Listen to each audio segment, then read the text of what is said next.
E para mim foi a maior alegria da minha vida, foi vestir o uniforme pela primeira vez.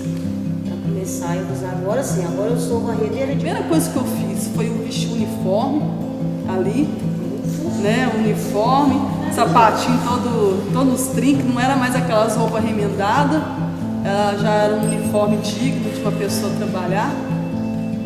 E fui lá na Domaria. Falei, e aí, Domaria, agora nós somos do mesmo time. Mas aquele dia que eu tinha que pôr aquele uniforme, aí eu fiquei imaginando, né? Como é que vai ser isso? Vou pôr esse uniforme, sabe o que vai ser? Eu coloquei, mas eu fiquei temeroso, né? Com aquele negócio. Eu cheguei na rua, fiquei com aquele uniforme. Então eu coloquei aquele uniforme, com aquele brilho todo. Então foi muito interessante. Não, eu só achei que na hora de eu ser contratada que ela me causou um terror, né? Você vai usar boné, você vai usar sapato, você vai usar uniforme, entendeu? Então ela que me causou uma coisa que eu não tava nem preocupada.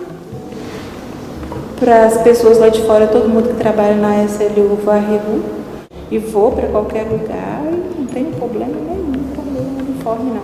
Eu sei que as pessoas estranham, mas... As pessoas, né, quando vê a gente com a roupa de uniforme, eles sentem assim, vamos dizer assim, nojo. Nós sentimos um pouco de nojo. Se chega eu toda de branquinho e você de laranjado, eles fazem a diferença. A gente sente a diferença, entendeu? Ok, Uma vez que eu tinha que fazer uma prova de geografia, valendo 10 pontos, e eu estava de uniforme, a Andrada estava toda engarrafada, e eu morava lá em General Carneiro, e eu estava de uniforme, não tinha como eu ir lá para tomar banho, nem nada, não. Eu peguei e falei assim, eu não vou deixar de fazer essa prova, eu vou encarar minha escola e vou de uniforme. E fui. Aí eu subi a escada, eu lembro com meus colegas, é laranja, é laranjinha, não sei o que lá. Eu abaixei a cabeça, entrei dentro da sala de aula, fiz a prova, valendo 10, tirei 8. Mas realmente, quando a gente estava dentro do ônibus, a gente percebia que tivesse uma cadeira desocupada e o outro sentado, a gente não fala só com a boca, fala com os olhos também. Né? Eles olhavam para mim assim, será que vai sentar aqui? Aí que eu sentava mesmo, aí que eu sentava perto do professor mesmo, né? Eu vou sentar aqui. Podia ter outro lugar desocupado, mas se a pessoa me olhasse assim, será que ela vai sentar aqui com essa roupa? Aí eu sentava mesmo ali, sabe? E ficava toda cheia de pose. Você vai ter que me engolir. Porque a minha mãe, na época, ela falava assim que eu trabalhava no escritório e uma vez eu fui lá de uniforme. Ela quase me escorraçou de lá, falando que não era para mim aparecer lá de uniforme, que as colegas dela iam pensar o que de mim. E eu tenho assim um sonho que eu não vou morrer gari. Não vou, em nome de Jesus. Por mais que as pessoas às vezes falam, ela vai morrer gari, em nome de Jesus, eu estou falando que eu não vou morrer gari.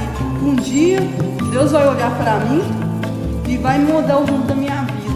Quanto mais as pessoas olhavam com desprezo, mais eu gostava de sair com as... Se a gente fosse olhar as pessoas, o que elas pensam da gente, a gente nunca queria chegar lá. Porque sempre vai ter umas pessoas que vai falar assim, não faça isso não vai dar certo. Sempre nessa vida sempre tem que ter o ponto positivo e o ponto negativo. A luz não existiria sem o ponto negativo e o ponto positivo. Porque se houvesse os dois pontos positivos, dava choque. Então tem que ter para você ter garra nessa vida. E eu sempre aprendi assim, sempre assim, mesmo quando as pessoas falam assim, você não vai conseguir, aí que eu corro atrás.